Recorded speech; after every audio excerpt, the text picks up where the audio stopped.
Hello friends, எல்லாருக்கும் வணக்கம். இன்றைக்கி நம்ம சேனலில் எல்லாருக்குமே ரொம்ப பிடிச்ச லெமன் ரைஸ் எப்படி ரொம்ப ஈஸியாக ரொம்ப சிம்பிளாக செய்கிறதுன்னு வாங்க வீடியோக்குள்ளே போய் பார்க்கலாம். முதல்ல ஒரு கடாய் எடுத்திருக்கேன். இந்த கடாயில் நல்லா சூடானதுக்கப்புறமா 4 டேபிள் ஸ்பூன் போல் எண்ணெய் சேர்த்துக்கலாம்.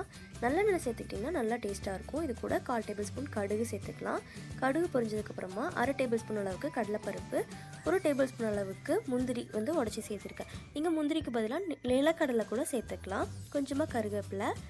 நல்லா பொரிஞ்சதுக்கப்புறமா 2 பல் அளவுக்கு பூண்டை சின்னதாக சாப் பண்ணி எடுத்திருக்கேன். அதையும் இது கூட சேர்த்துக்கலாம். இதெல்லாம் நல்லா பொரிஞ்சு வந்திருக்கு பாருங்கள். அந்த பருப்பு கடிப்படும்போது ரொம்ப நல்லாயிருக்கும். இப்போ இது கூட ஃப்ளேவருக்காக ஒரே ஒரு பச்சை மிளகா சும்மா 2ஆக கட் பண்ணி சேர்த்துருக்கேன். காரத்துக்கு 2 வரமிளகாய் சேர்த்துக்கலாம்.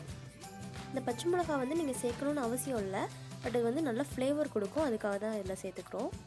நம்ம போட்டிருக்க அந்த முந்திரி கடலைப்பருப்பு எல்லாமே நல்லா பொன்னிறமானக்கப்புறம் தான் அடுத்தடுத்த இன்க்ரீடியன்ட் சேர்க்கணும். அப்போ தான் ஃபுட்டில் அது நல்லா மொறுமொறுன்னு இருக்கும் சாப்பிடும்போது. இப்போ 1/4 டேபிள் ஸ்பூன் அளவுக்கு மஞ்சள் பொடி அண்ட் 1/4 டேபிள் ஸ்பூன் அளவுக்கு 2 சிட்டிகை அளவுக்கு பெருங்காயம் இது கூட போட்டுக்கலாம்.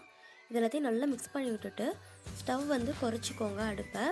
இப்போ இது கூட ஒரு லெமன் எடுத்துக்கிறேன். ஒரு லெமனோட ஜூஸை இதில் நம்ம புழிஞ்சு விட்டுக்கலாம். லெமன் ஜூஸ் புழிஞ்சதுமே நீங்கள் ஸ்டவ் ஆஃப் பண்ணிடணும். அதாவது நீங்கள் அதுக்கு முன்னாடி ஆஃப் பண்ணாலும் பரவாயில்ல, அந்த சட்டியோட சூடு இருக்கும் பார்த்தீங்களா, அதில் மட்டும் அது ஹீட் ஆனால் போதும். இப்போ இது கூட நம்ம எடுத்து வச்சுக்க ரைஸ் சேர்த்துக்கலாம். ரைஸ் நான் நார்மலாக எப்பவும் போல் விசில் விட்டு எடுத்து ஆற வச்சுட்டேன். ஃபேன் காற்றுல ஆற வைக்கணும் முக்கியமாக. அப்போ தான் இது நல்லா உதிரியாக அந்த மாதிரி வரும் பாருங்கள். இப்போது இது மொத்தமாக ஒரு 2லேருந்து 3 கப் அளவுக்கு ரைஸ் இருக்கும். தேவையான அளவுக்கு உப்பு சேர்த்துட்டு நம்ம எடுத்து வச்சுருக்க அந்த லெமன் கலவை இருக்கு இல்லையா, அது கூட சேர்த்து நல்லா பிரட்டிக்கலாம். அவ்வளோதான்.